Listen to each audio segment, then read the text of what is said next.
like and subscribe and enjoy. Hey, what's up guys, welcome back to a new video. Today I'm going to be showing you how to create the new yarn edit effect. I'm going to be showing you the yarn, the Lmgk and the penguin and the EP Oliver, or I don't really know who uses this effect, text effect, but it is really clean and really cool, so I'm going to be showing you it today. So first, you're obviously going to want to open your project file, and then you're going to drag in your cinematic. I'm just not going to be using a cinematic. And next, you're going to go into the effects library, down effects, and put in fusion composition. So fusion composition here, it's pretty cool, nothing crazy about it, and you're just going to time it to however long you want your clip to be. I think I'm going to have it go for around 3 seconds exactly, so yeah, that's pretty good. And I'm just gonna cut it there, so 3 seconds of this, and yeah, that's basically it. So now we're gonna go into fusion and we're gonna add in a bunch of stuff. So first, what we want to do is add in a text, just a regular text, and you can change the font or anything, but I'm just gonna go ahead and type in, you can just type in whatever you want. I'm gonna type in my name, chop, and we're gonna change the font to like Arial or something. I really don't care about what the font looks like, and I'm just gonna change the tracking to 1.95. so yeah, that's how it looks. And now we're gonna go ahead and copy this, and we're gonna go ahead and right click on the text one. We're gonna go ahead and say copy, and we're gonna paste instant. So there's regular paste and then there's paste instance, and we're gonna use paste instance. This basically shows the text. This basically shows like what the text should look like, and then down here is where all the stuff will happen. So we're doing this so we don't have to invert the mask that we're gonna be putting in over and over again. So yeah, we're going to be adding mask paint in, and when we connect mask paint to text one, we can see that there's nothing here. So we're going to go ahead and select on this thing, the bottom bar here, like right here. There should be like 2 dots here, and you're going to click on the right one. So this shows, this basically shows the text.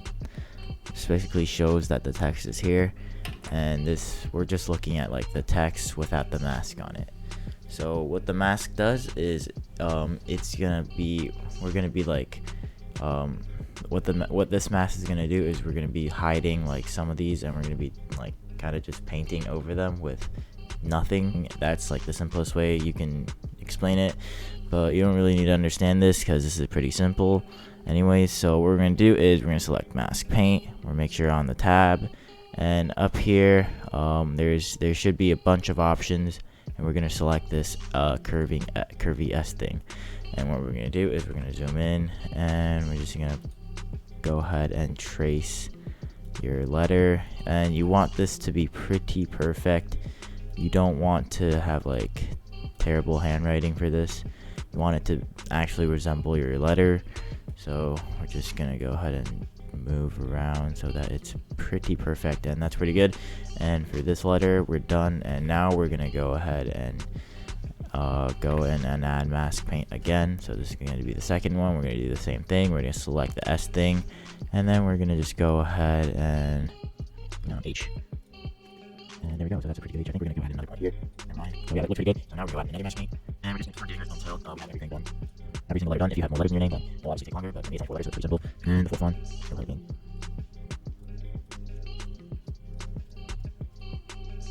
Alright, so yeah, that's pretty much it. If we look at all these nodes, it will just highlight like your text letter, and yeah, that's pretty much it. So now we can just go ahead and delete the text instance, and we're gonna go ahead and click on media 2, and we're gonna select this bottom white dot thing again, and now you can see here this brush control. And we're going to be basically putting the softness all the way to 0, and we're going to put the size down and up until we can see the full letter. You don't want it to be too big so that it covers all the next letter. As you can see here, you can see like that little effect thing that's covering all the next letters.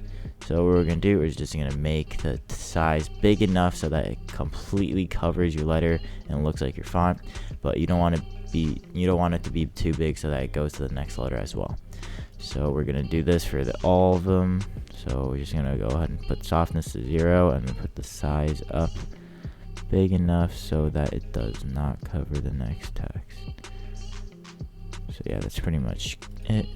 For O, do the same exact thing. Softness to 0, size. I'm gonna put that up to regular 0. And then for the last one, we're also gonna be pushing the brush control down. And then yeah, that's basically it. So that looks pretty cool for now. So we're gonna be actually putting the animation steps in. So what we want to do, this is very simple. I'll just go ahead into stroke controls here, and you just want to go ahead and go to the first frame, and you're gonna put the right on. You're gonna keyframe right on, and we're gonna drag this all the way to 0. And then you're gonna go like a second in, I guess, 24 frames in, and you're just gonna keyframe this and put the right on effect to 1, and mask paint. Do it to all the other ones too. Stroke control. Keyframe this. Go to the first frame and do it all the way down. Stroke control.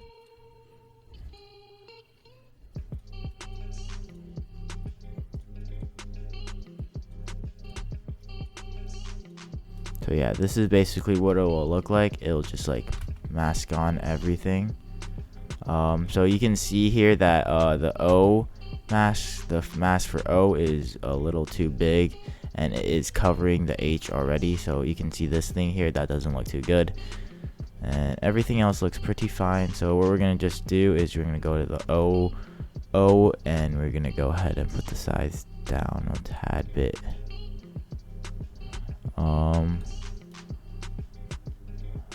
And we can also see that the P is too big here. It's because O is getting shown already. So what we're going to do is change the size down in P as well.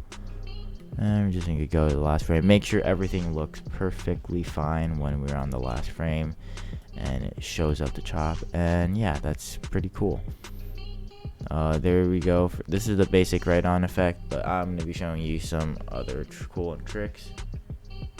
I'm going to show you some other cool tricks. So now after we're done with that, we're just going to go ahead and open up Spline. Just close up Inspector here, and we're going to select all of these mask paint nodes. So there's 4 of them, and we're going to just select all of them.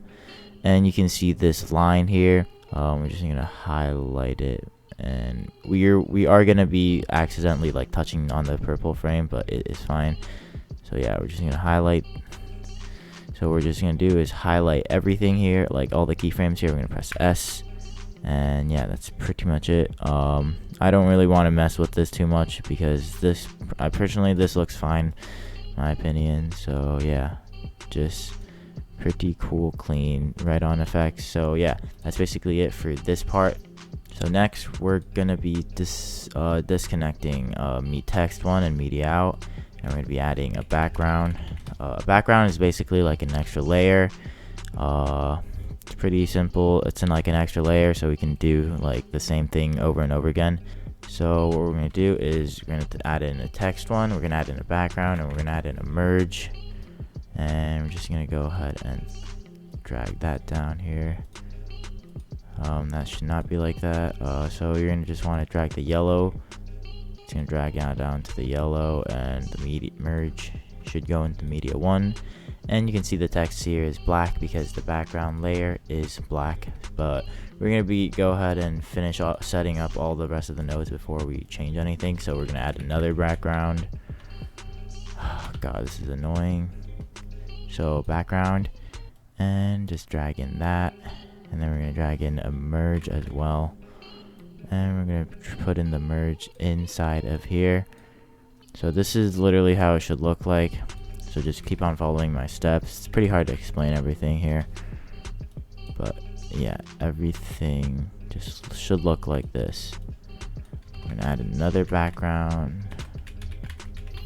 So you can do as many backgrounds as you want, but I just recommend doing 3. So for 3, that will mean 2 background colors, and 1 color is going to be white. So what we're going to do is, I'm going to explain the layers here. So the background 3 is going to be the layer that's on top. So what we're going to do with this, we're going to make it white. Background 2 is going to be one of the background 2 and background 1 are going to both be layers that are like covered behind, so we can just change the colors of these. So you can just do like any 2 colors that are related. So for example, yellow and like orange, green and like yellow, or like blue and teal, purple and pink. I think I'm gonna go ahead and do purple and pink for this one.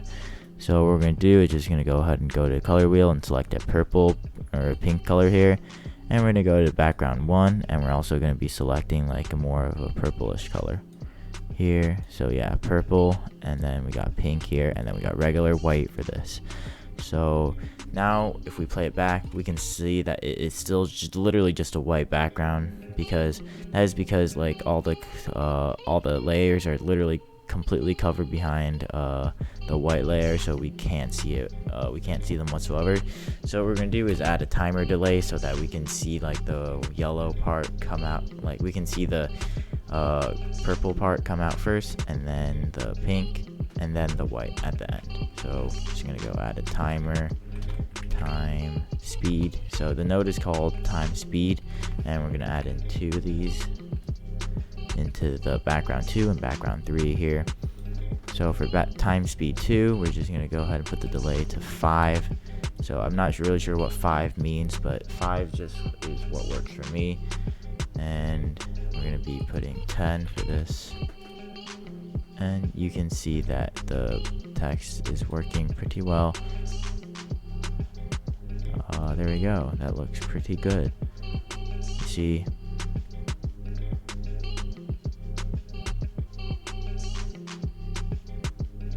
yeah, that's pretty clean. So yeah, hope you guys, so yeah, that's pretty clean, and we can maybe that's pretty clean. And for the edit by, you can just put it up here. For edit by, you can just literally put it up there, but you guys know how to do it, so I'm not going to be animating the thing too much. So I'm just going to go ahead and put a text, regular text in, and I'm just going to drag that in, and you're going to put that. Okay, so we're going to just go ahead and just write edit by, make the size tiny, and we're going to be dragging it up here. And we're going to be putting the opacity so that it fades in with the text. So opacity here is going to be 0, and opacity on like 24th frame is going to be 1. So yeah, that's pretty much it. So the edit by fades in, and then the chop is here. You could obviously do a lot more options for the edit by, but you guys probably do know how to do those, so I'm not really going to be showing those again. And yeah, that's pretty much it. Should we do a fade out effect then? Let's just go ahead and show the pop out effect as well. So for the pop out effect, we're just going to be go ahead and selecting our. So for the pop out effect, what we're going to do is we're going to add in transform, and we can just see where we want to add that. I think I'm going to add it like right before actually nah, where do we add this? I think if we add it here, will that work? Let's see. Yeah, that will work.